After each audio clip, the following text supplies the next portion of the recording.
very quickly before we start in our study, I just wanted to, our time started getting long today, and I just wanted the song that I talked to you about when I told you at the very end about it was going to get really real, and when we was talking about burning the ships, and this is the song that he wrote and the words, and about Luke of King and Country, about his wife Courtney. She had the addiction to the pills that she was just taking for nausea, but she become addicted to it. We can become addicted to any type pills, and she knew she needed to get off of it. And as I said to it when she called for him to come home, it inspired this song, and he entitled the song "Burn the Ships," and burning the ships. And this is what he wrote.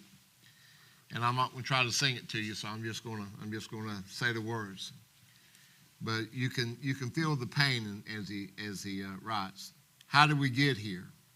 All cast away on a lonely shore. I can see in your eyes, dear, it's hard to take for a moment more. And then he goes on to the chorus. We've got to burn the ships, cut the ties, send the flare into the night, say a prayer, turn the tide, dry your tears, and wave goodbye. Step into a new day. We can rise up from the dust and walk away. We can dance upon our heartache, yea. So light a match, leave the past, burn the ships, and don't you look back. And then he goes on to write, don't let it arrest you. This fear is fear of falling again. And if you need a refuge, I will be right here until the end. Oh, it's time to once again burn the ships, cut the ties, send the flare into the night, say a prayer, turn the tide, dry your tears, and wave goodbye. And then he goes on to say, so long to shame, walk through the sorrow, out of the fire and into tomorrow. So flush the pills, face the fear, feel the wave disappear.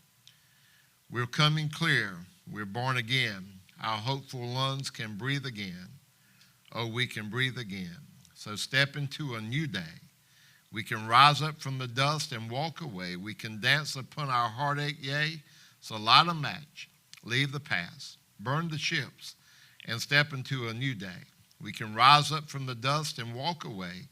We can dance upon our heartache, yea. So light a match, leave the past, burn the ships, and don't you look back. And if you haven't heard the song, it's titled Burn the Ships by King and Country. If you've never heard it, that's a new song to you. Google it and listen to it. It'll bless your heart. It was a big hit. If you go to that song to show you how popular it was, 40 million people have listened to it on YouTube. So very popular song. Today we in 2 Samuel chapter 18. Let me know when you're on and I'll start. Facebook, if you're with us, we're glad to have you with us for our Sunday afternoon Bible study. We're going through the book of Samuel. Tonight we're in 2 Samuel. We're chapter 18. We know that David had to run, that his son Absalom has come and claimed the kingdom for himself. We know from studying it seemed like we had to keep taking breaks, so I just want to catch you up a little bit. We know that David, through his affair with Bathsheba, that God said the sword will always be in your house. And now Absalom has risen up and is right against him. But we see that God is not going to take the kingdom from David yet. But chapter 18 is a sad chapter.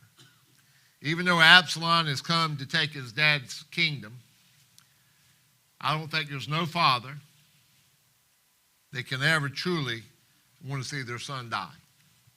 And David is no different. He loved Absalom. I think David, through all of that happened, could look and see that the failure maybe that he'd been as a dad. We know that if David had forgiven Absalom for killing his half-brother, when he raped Absalom's full sister Tamar, and you remember he killed him, and he ran because he was afraid what David would do. And after about 2 or 3 years, he'd come back, but David would not even see his son.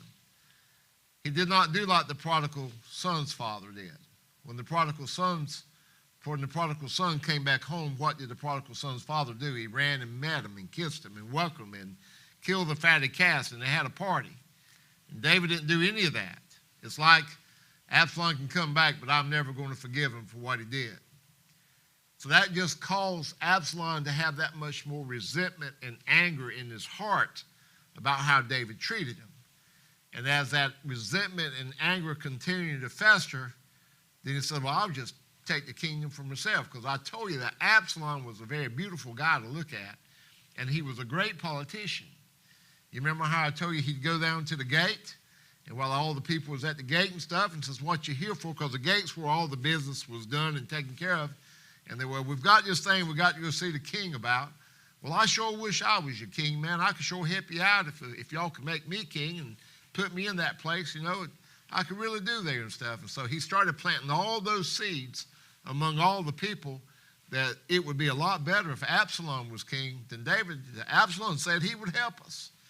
And so now we see that all that came to pass, and David had to run. So now we come to 18, and we see that the battle is going to happen.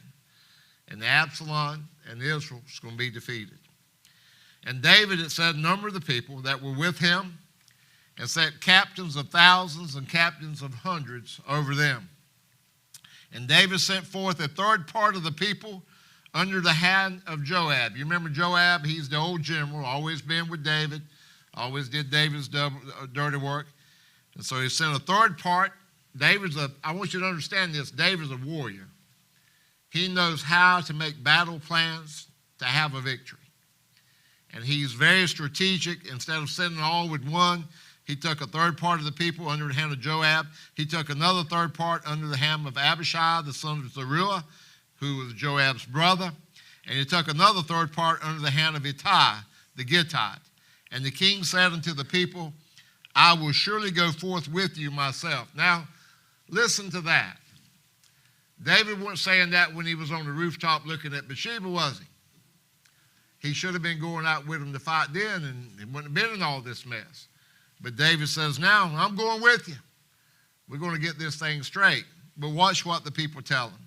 But the people answered, thou shalt not go forth, for if we flee away, they will not care for us.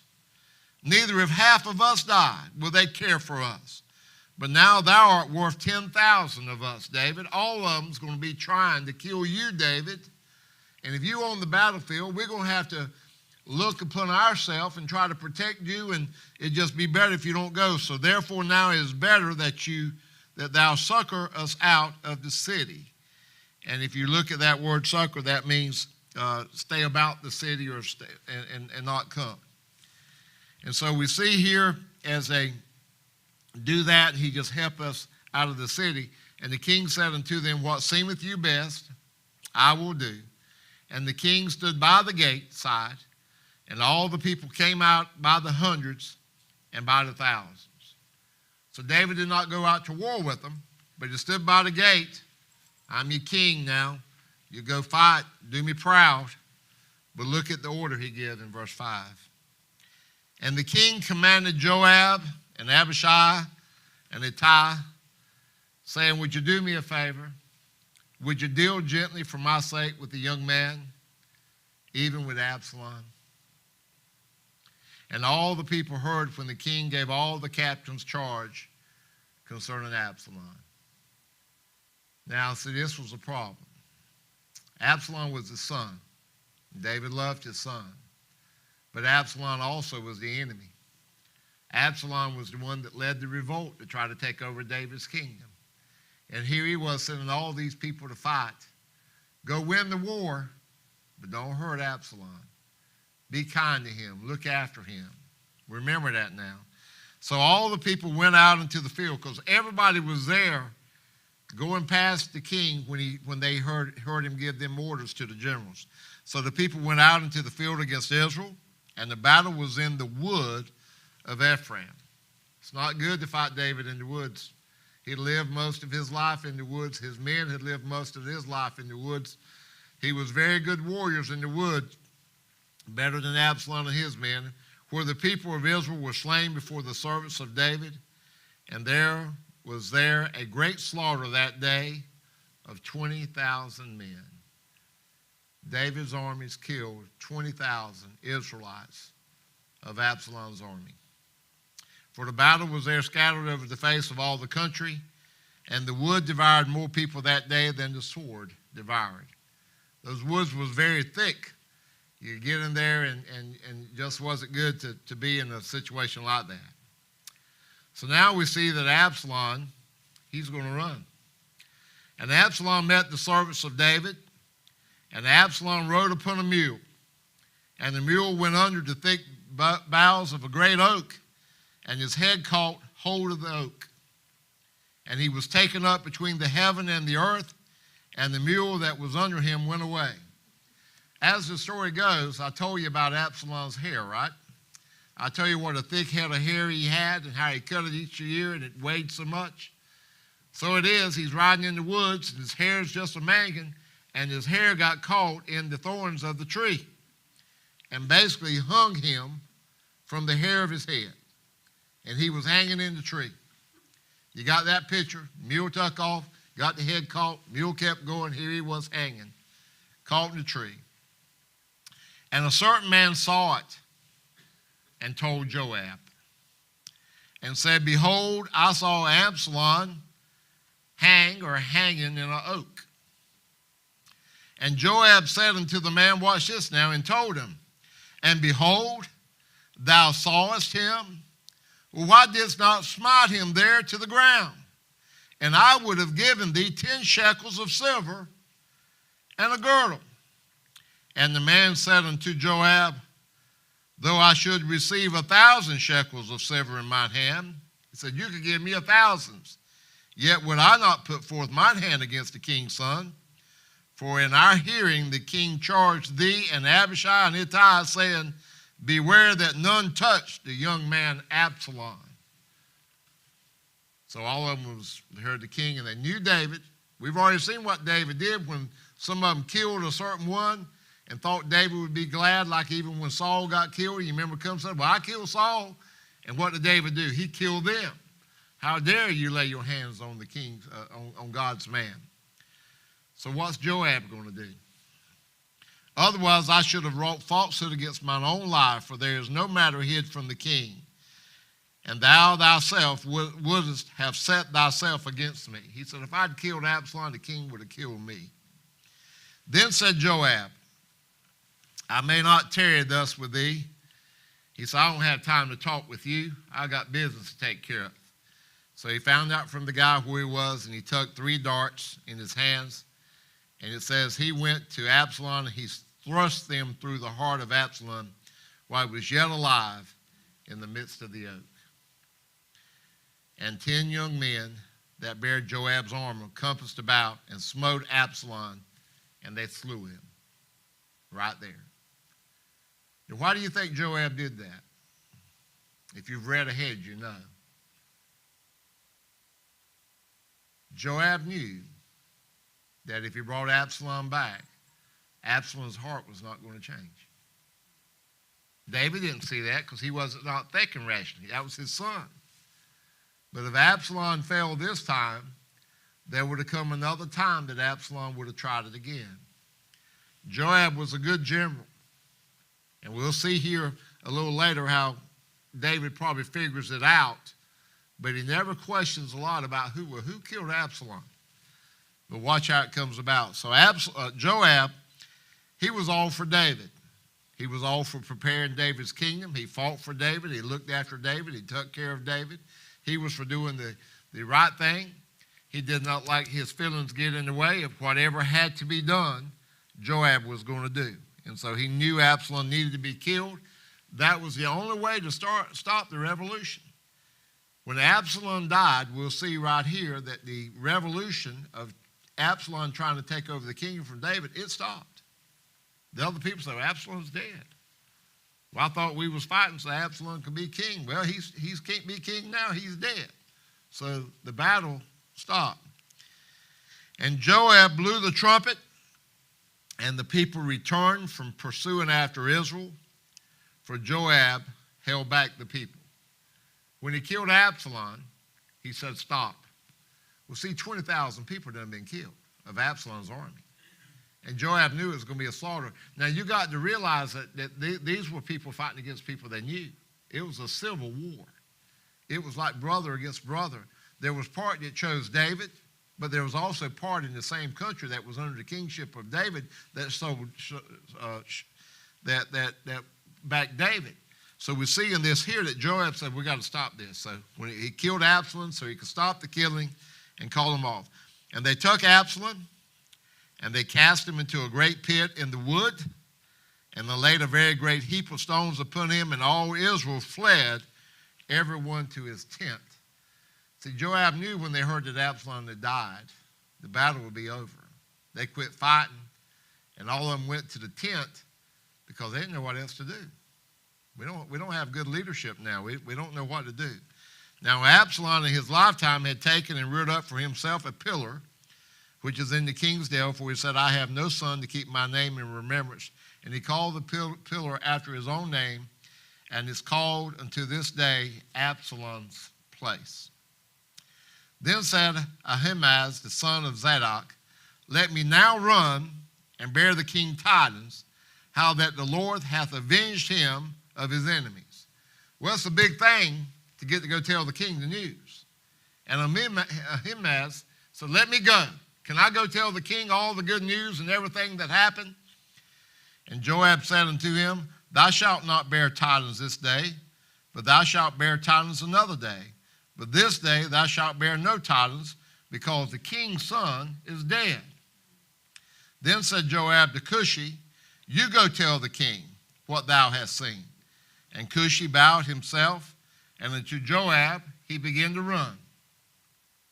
Then said Ahimaaz, the son of Zadok, again to Joab, but however, let me, I pray thee, also run after Cushi. He wanted to go so bad. Now, he sent Cushi to go tell the king what had happened. And Joab said, well, wherefore wilt thou run, my son, seeing thy house no tidings ready? Now, Joab had not told Ahimaaz what had happened. He had not told him about Absalom being killed. Now, he knew that Israel had returned back to the tents, but he didn't have the whole story. But now Cushi did. But Ahimaaz, he was adamant that he wanted to run. But howsoever, said he, let me run. And he said unto him, Joab finally got tired, run, man. You want to run? You just run. I can see him right there. And then it says, then Ahimaaz ran by the way of the plain, and he overrun Cushi. Now, you remember, Cushi took off running before Ahimaaz to go tell the king the news. Ahimaaz was determined, I'm going to get to the king first. He won't outrun me. He can run like a breeze. Now, watch this. I like this part. And David, he didn't go. He didn't know what was going on. He sat by the gate. The gate's where all the news come in. David sat by the gate. He had the watchmen up on the towers. You watch.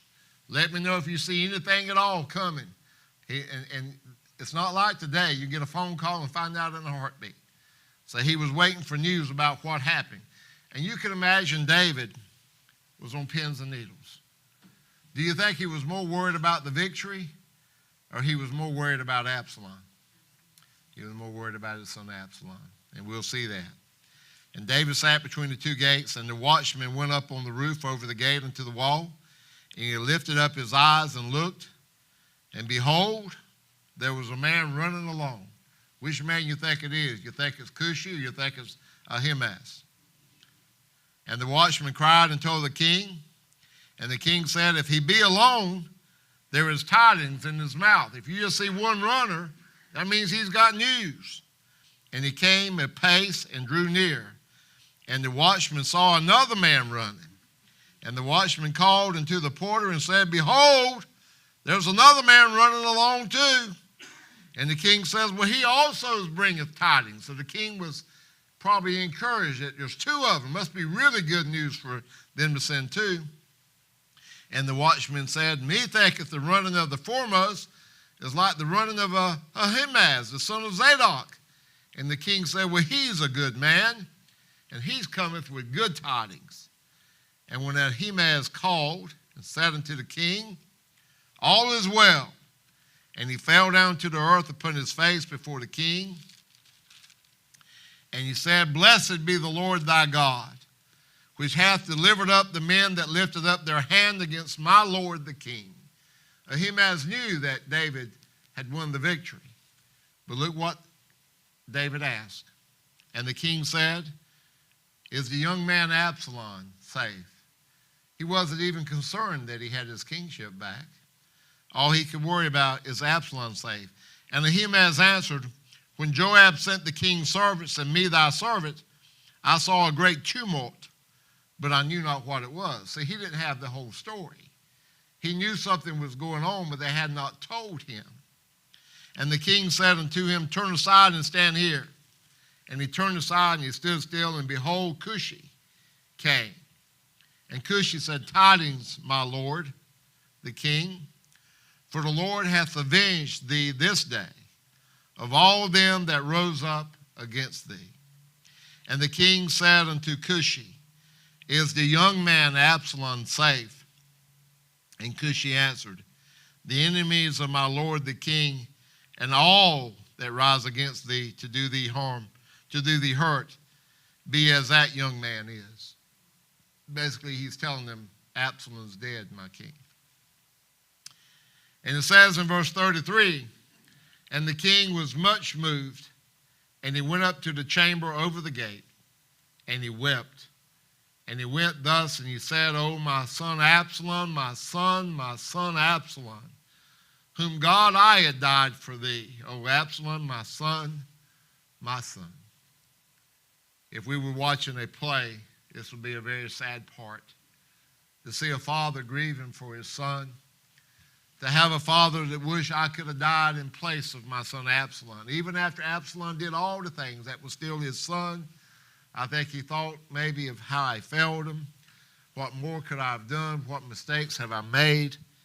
And he was brokenhearted.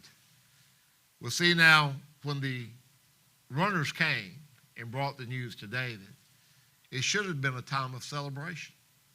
Because David had won the victory, and now he could take back over his kingship. But because David was sad, nobody could celebrate. We can't celebrate that that the king's son is dead. He would have our head if we would celebrate. So everybody went into mourning. Once again, Joab. It's going to take Joab to straighten the king out. And in chapter 19, we see Joab's just going to do that. And it was told to Joab, behold, the king weepeth and mourneth for Absalom. Now you would think that Joab would be afraid to come before the king. You would think that he would be afraid that somebody would tell the king that Joab's the one killed your son.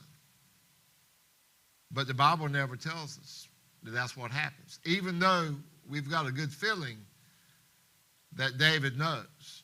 And I think David knew in his heart that Joab probably did what he had to secure the kingdom.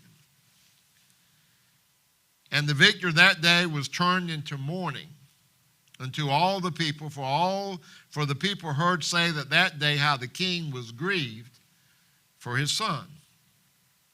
And the people gat them by stealth that day into the city, as people being ashamed, still away when they flee in a battle. But the king covered his face, and the king cried with a loud voice, Oh, my son Absalom, oh, Absalom, my son. Can you see David? He's brokenhearted. You've been to a funeral before and just heard people cry out? Just holler out, oh, my son Absalom, oh, my son. And he was beside himself. He's brokenhearted. And all the people saw him, and we won the victory. And you have to realize now, it doesn't tell us how many, but many of David's men, you know good and well that 20,000 of their men died. You need to think they didn't have some casualties yourself.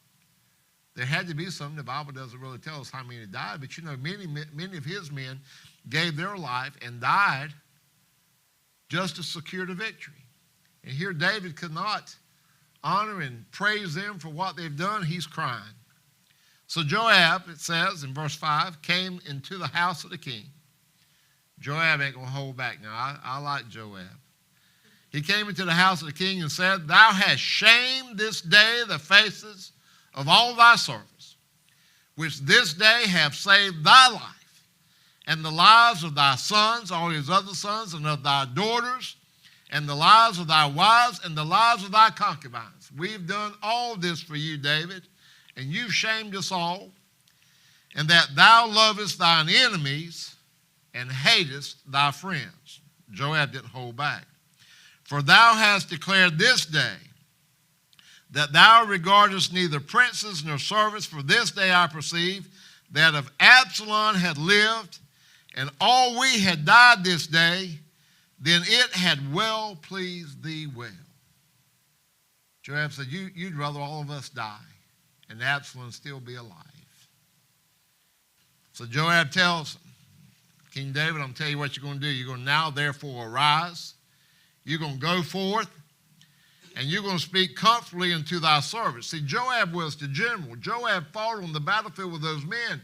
He knew how those people felt, and he knew if David did not go out there and praise those guys who fought for David, that David was not going to be able to go forth as king.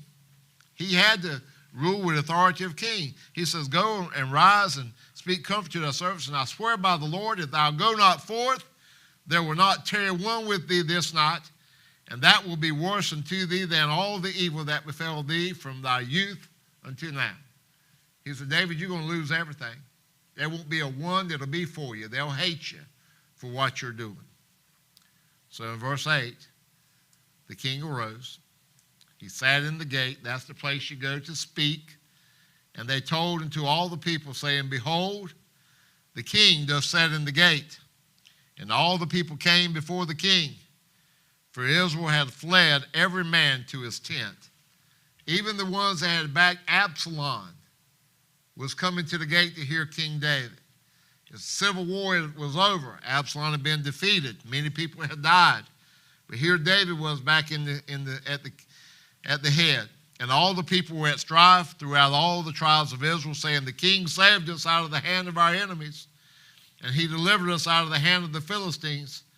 Now he is fled out of the land for Absalom, and Absalom, whom we anointed over us, is dead in battle.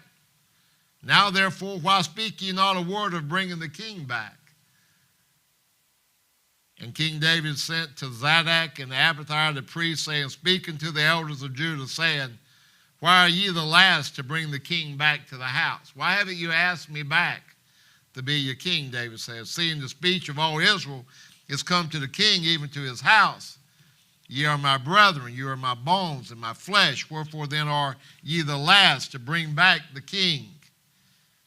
And saying yet unto Amasa, Art thou not of my bone and of my flesh? God do so to me, and more also, if thou be not captain of the host before me, continually in the room of Joab. And he bowed the heart of all the men of Judah, even as the heart of one man. So they sent this word unto the king, Return thou and all thy servants. Because David, at this time that all this news was coming to him, was not back in Jerusalem, but he was wanting to come back to Jerusalem. So now we see in verse 15, David's going to return to Jerusalem. So the king returned after speaking to the elders, and everybody said, We'll let the king come back. And he came to Jordan, and Judah came to Gilgal to go meet the king, to conduct the king over Jordan. And Shammah, do you remember Shammah? You remember the guy that was cursing David the whole time while David was running from Absalom? And some of them said, Let me kill him. And David said, No, don't kill him. He's got every right to curse me. I probably need a good cursing. Well, this is the same Shammah now. Show him back up. You think the king might want to do something to him? And Shammah, the son of Gera, a Benjamite, which was of Berim, hastened and came down with the men of Judah to meet the King David. It's funny how he was cursing David. Now he's one of the first ones to come meet him, because see, he was for Absalom. And now he's one of the first to come. And there were 1,000 men of Benjamin with him, and Ziba, the servant of the house of Saul. You remember how he lied to Mephibosheth? Told him he would bring them, and we're going to get into that pretty soon. And his 15 sons and his 20 servants with them. And they went over Jordan before the king also. And there went over a ferry boat to carry over the king's household, and to do that, he thought good. And Shemaiah, the son of Gera, fell down before the king as he was come over to Jordan, and said unto the king, let not my lord impute iniquity upon me. He said, King, don't hold against me what I did. Neither do thou remember that which thy servant did perversely the day that my lord the king went out of Jerusalem, that the king should take it to his heart. He said, King, I know I was cursing you like a dog that day. I hope you won't hold it against me. For thy servant doth know that I have sinned. He's asking forgiveness. Therefore, behold, I am come the first of this day of all the house of Joseph to go down and meet my lord the king. But Abishai, which was one of the generals, the son of Zeruiah, answered and said, shall not Shemaiah be put to death for this? Because he cursed the Lord's anointed that day. We all heard him. We begged you to kill him. But look what David said. And David said, what have I to do with you, ye sons of Zeruiah, that you should this day be adversaries unto me? Shall there any man be put to death this day in Israel? For do not I know that I am this day king over Israel? What David is practically saying is, why should I worry about Shemaiah? He's a nobody. I'm king. And why do I want to start off by killing somebody just to get revenge for something he said? It doesn't matter what he says. It does, because I'm the king now and nobody should die. Then he finally sees Mephibosheth. And Mephibosheth, the son of Saul, came down to meet the king. Well, see, David loved Mephibosheth because that was Jonathan's son.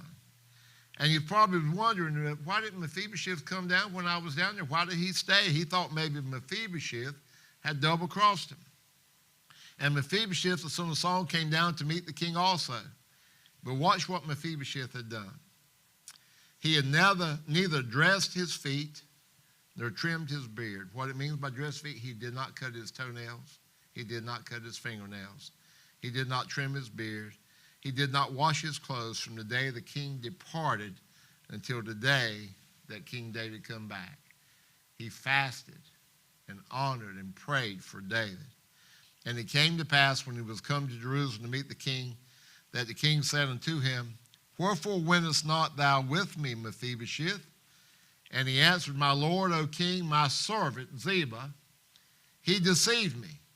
For thy servant said, I will saddle me an ass, that I may ride thereon, and go to the king, because thy servant is lame. He says, King David, Ziba told me he was going to come back. He was going to saddle an ass. I would be able to get on that ass because I was lame. Ziba never came back to get me. And he hath slandered thy servant unto my lord the king. But my lord the king is an angel of God. Do therefore what is good in thine eyes. And Mephibosheth says, look, I've asked you for so much. You've been so good to me, Lord. David, I says, look, I'm not going to ask you for anything else.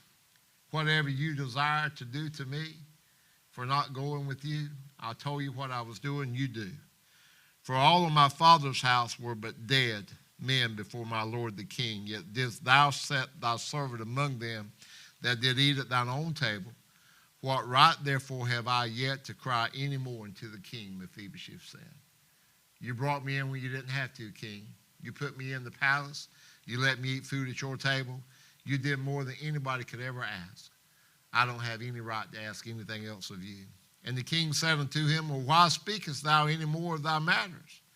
I have said, thou and Ziba divide the land, because he give all the land back to Mephibosheth that Saul had, and give him Ziba to work the land. And Mephibosheth said this unto the king, yea, let him take all. Because see, Ziba was trying to figure out some way to get all the land for himself. But see, Mephibosheth didn't care about the land. He says, yea, let him take it all. For as much as my lord the king is come again in peace unto his own house. Mephibosheth is telling King David, all I cared about was that you come back. Ziba can have the land. I don't care anything about him. Sounds to me like Mephibosheth got a heart a little bit like Jonathan, don't you think? He truly loved King David. And let's stop there at verse 31. Our time's up, and we don't have quite enough time, so just put your mark there at 31, and we'll start back there and pick back up next time. But I'm hoping that by us taking it verse by verse and sort of going through it, that it opens up God's word to you in a way. It's truly amazing story. You just have to get into it and study it out and understand it a little more and stuff there. So, like to always, never assume on a Sunday night that it might be somebody have a prayer to do. So, Sherry, if you got a song, you can come. And John, I heard you singing. Can you come lead this one? Huh? Your voice is good tonight. Can you come lead this one while I stand up front? You want me to do it? But I heard you doing a better job. It's hard for a bass. It's hard for a bass to lead. You need a tenor voice. Sherry, tell you what you're going to say. Here.